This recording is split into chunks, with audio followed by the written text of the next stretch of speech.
January 17th, 1945. The Ardennes Forest. Snow falls in silence across the charred skeletons of farmhouses, each flake landing on frozen earth that has already drunk too much blood. The air tastes of cordite and pine.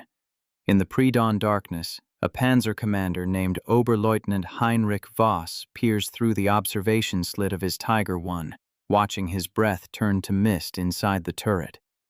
He can hear the idling rumble of the Maybach engine beneath him, a sound that once meant invincibility.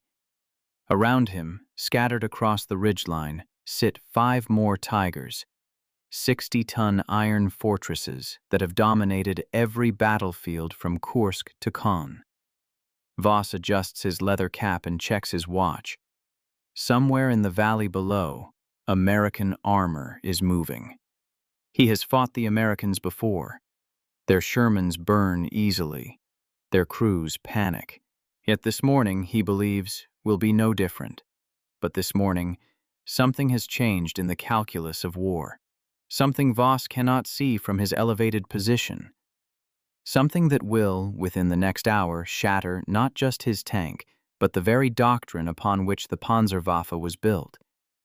To understand what happens next, we must step back 2 years to a drawing board in Aberdeen, Maryland, where American engineers faced an existential question: how do you kill a Tiger? The German heavy tanks introduced in 1942 had redefined armored warfare.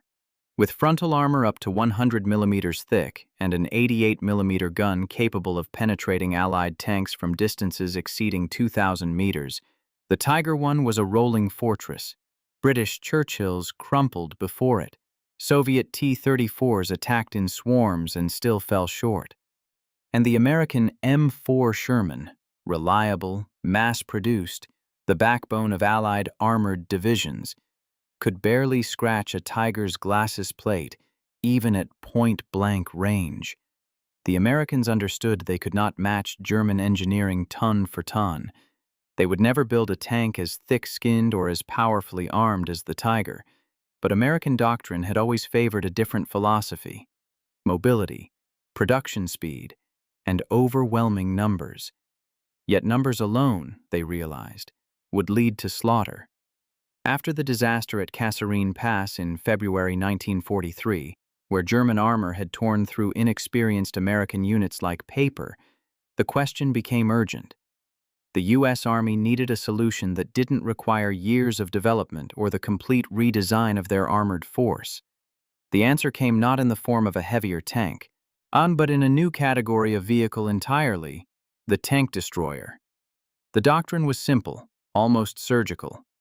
Rather than engage enemy armor head-on with medium tanks, specialized tank destroyers would lie in ambush, maneuver to flanking positions, and strike with precision from distance. The M10 Wolverine came first, mounting a 76 millimeter gun on a modified Sherman chassis. It was adequate against Panzer IVs but still outmatched by Tigers and Panthers. Then came the M18 Hellcat, fast and lethal but lightly armored. And finally, in the summer of 1944, the Americans unveiled the M36 Jackson, a tank destroyer mounting the formidable 90 millimeter anti-aircraft gun adapted for ground combat.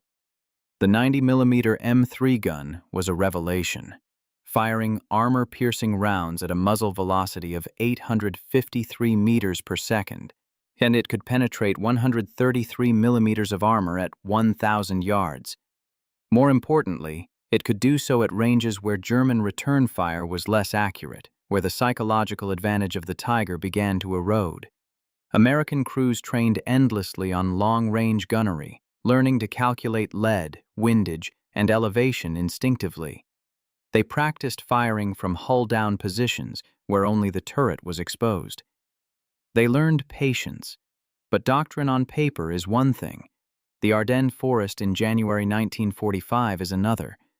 Oberleutnant Voss did not fear the Americans. He had seen their tanks before, seen them brew up in black columns of smoke across the fields of France.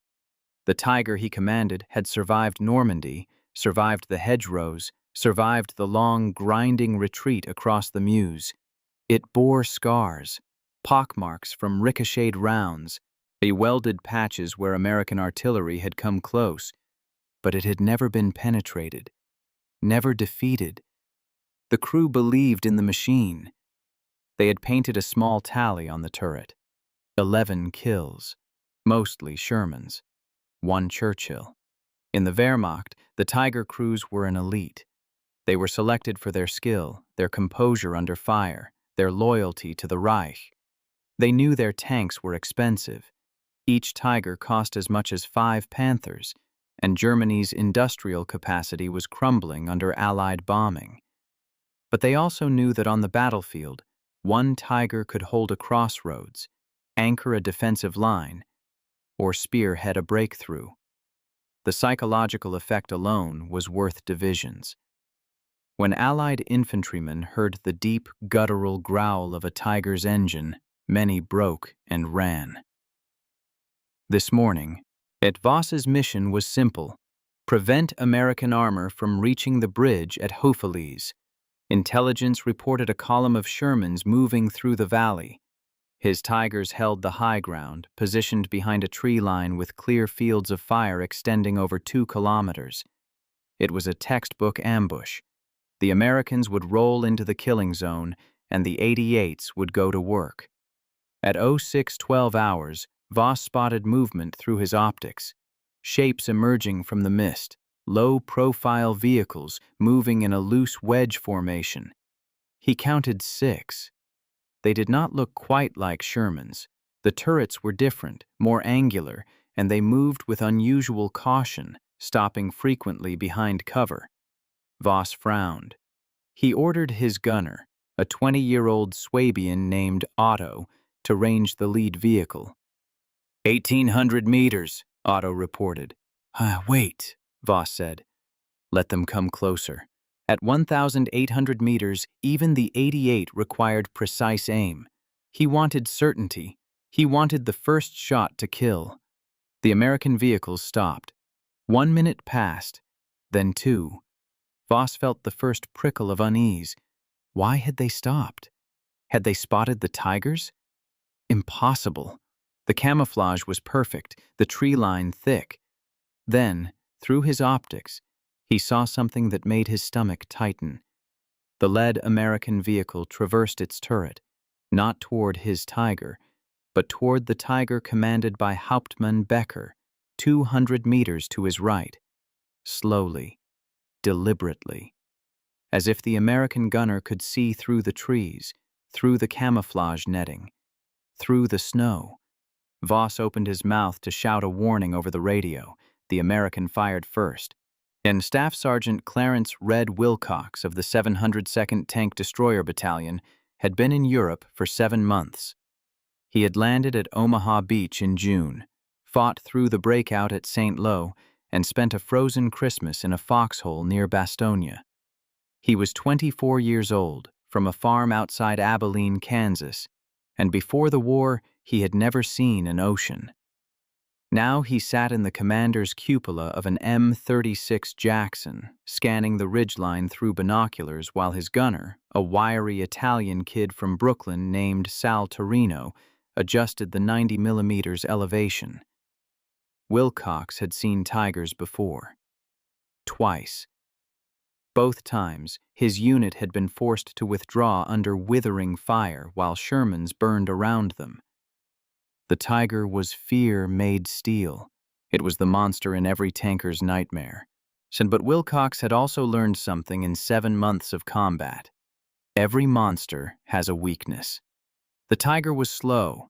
The Tiger was mechanically temperamental, and most importantly, the Tiger's crew expected to dominate. They expected enemy tanks to close the distance, to try to flank, to panic.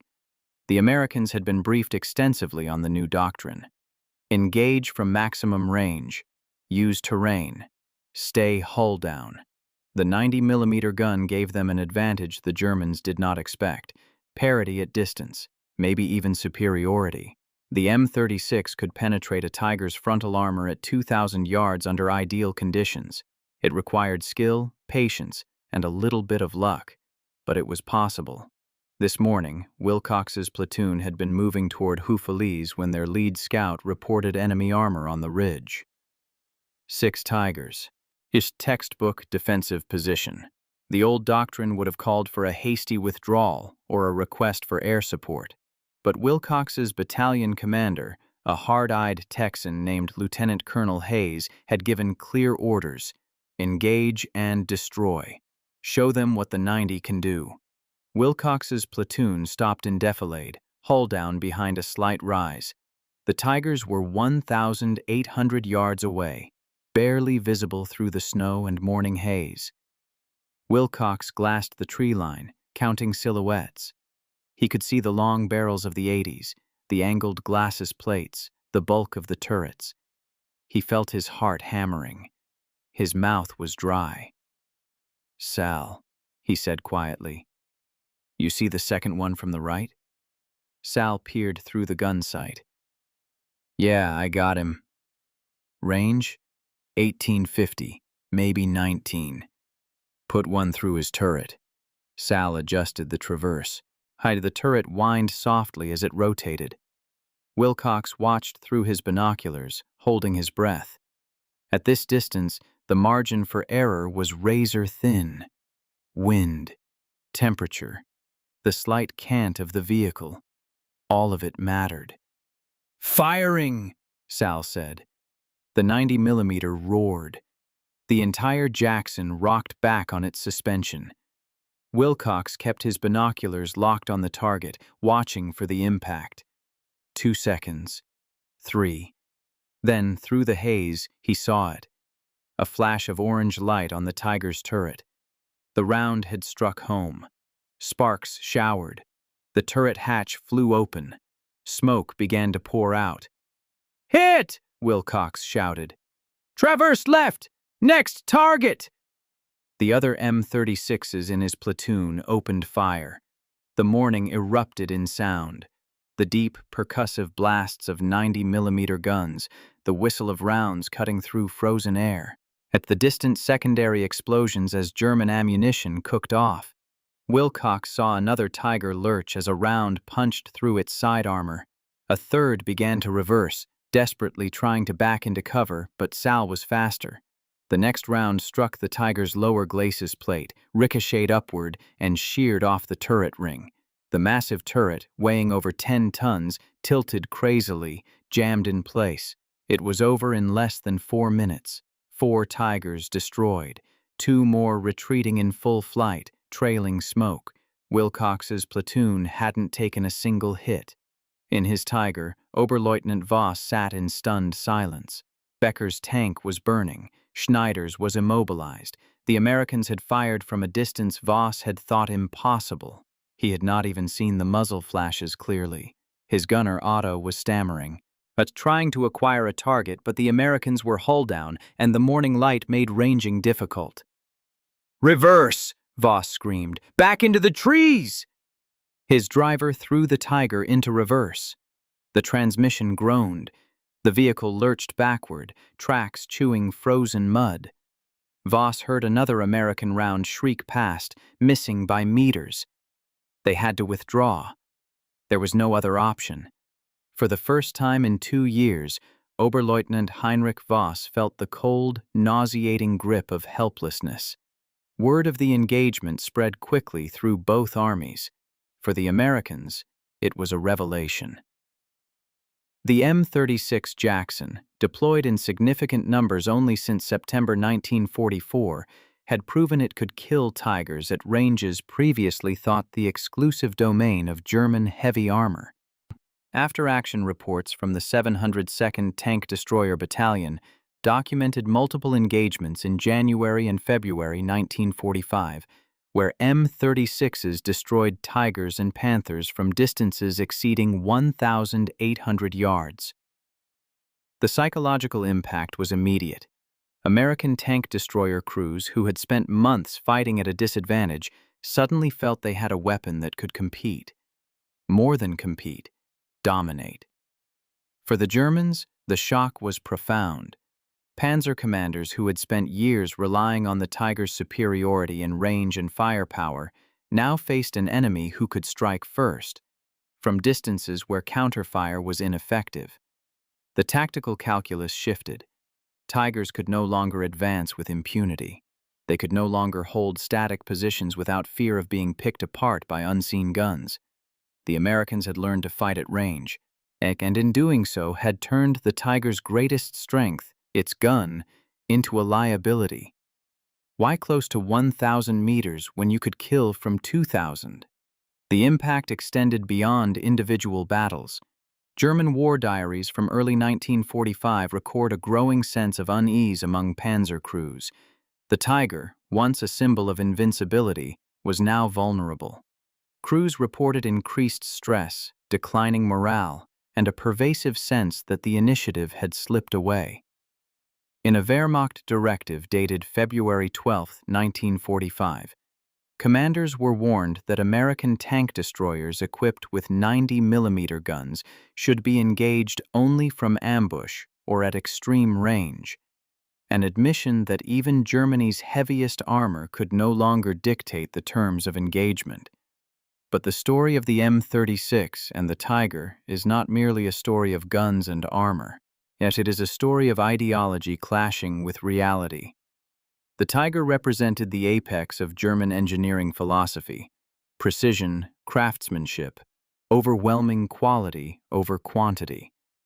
Each Tiger was a masterpiece, hand-fitted, painstakingly assembled. The Germans believed that superior technology, wielded by a warrior elite, could overcome numerical disadvantage. It was a philosophy rooted in a hierarchical worldview, in the belief that excellence, embodied in the tank and its crew, would triumph. The Americans represented a different philosophy. They built the M36 not as a masterpiece, but as a tool.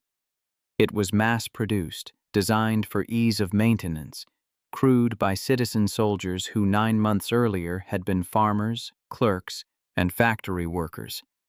The M36 was not elegant, it was practical. Yet in that practicality lay a deeper truth. Democratic societies, when mobilized, produce not just more tanks, but better systems.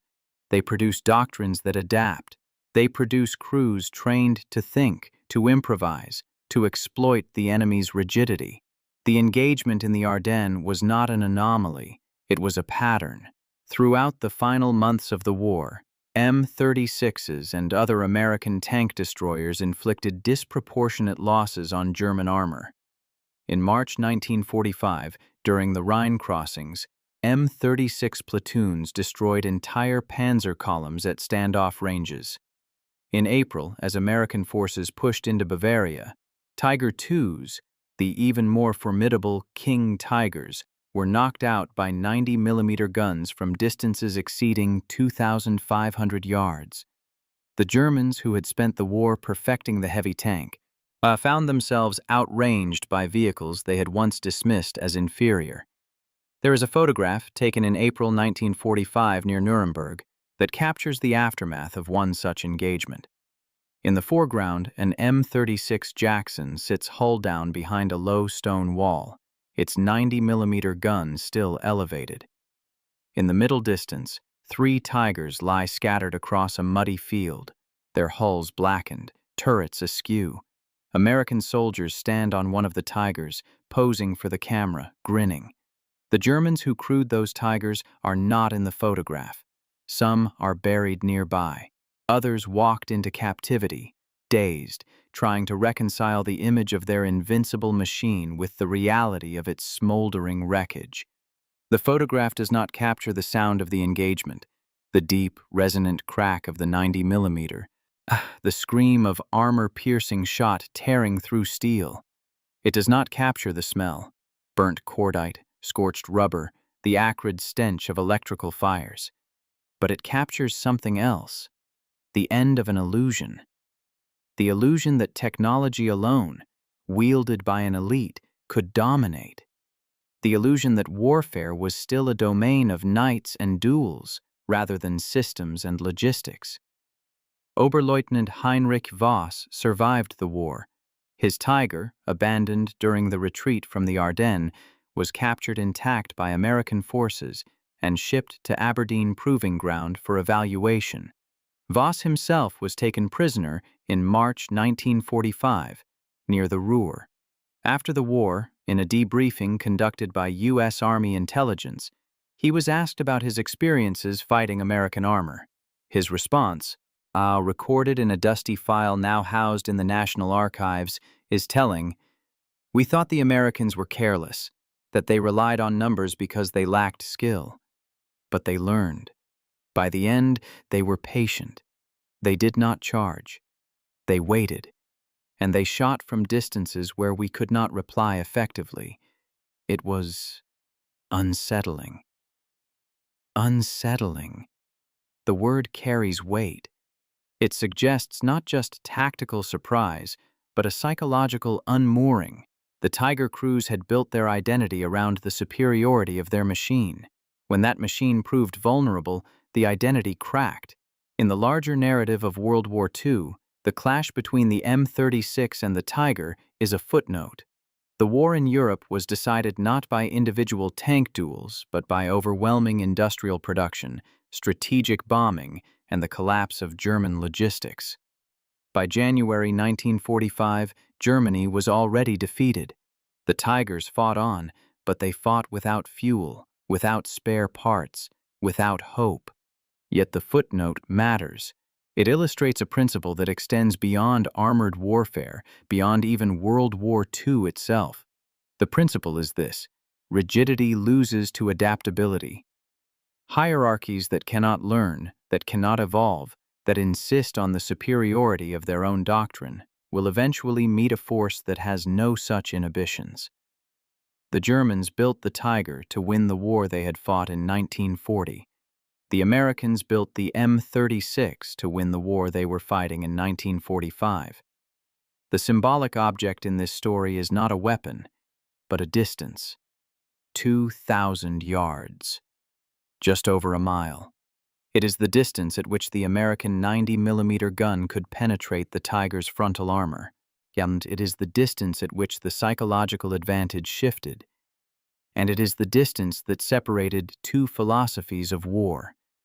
For the Germans, warfare was about dominance, closing with the enemy, overwhelming them with superior firepower and armor, imposing will through shock. For the Americans, warfare was about leverage, finding the right tool, the right range, the right moment to strike. It was a difference rooted in culture. German society, even in defeat, clung to notions of martial excellence and elite performance. American society, shaped by pragmatism and egalitarianism, approached war as a problem to be solved through innovation and mass effort. The irony is that the Germans understood long-range gunnery better than anyone. The 88mm gun was born as an anti-aircraft weapon. It designed to strike bombers at altitudes exceeding 20,000 feet. When adapted for ground combat, it brought that same precision and range to the battlefield. But the Germans never imagined that their enemies would close the gap, not by building better armor, but by building better guns and training crews to use them with patience and discipline.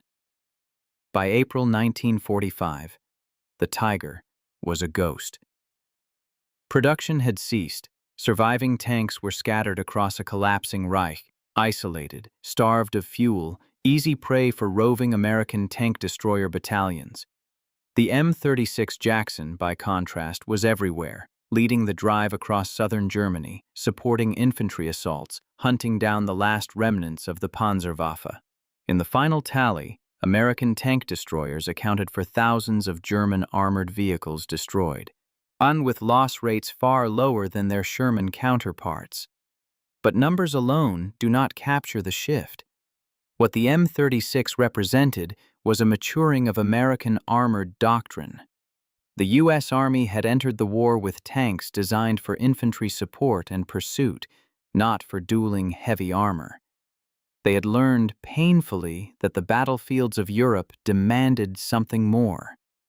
The tank destroyer program was the answer, a pragmatic, flexible solution that allowed American forces to leverage their strengths, industrial capacity, adaptability, long-range gunnery, against German weaknesses, mechanical unreliability, fuel shortages, doctrinal rigidity.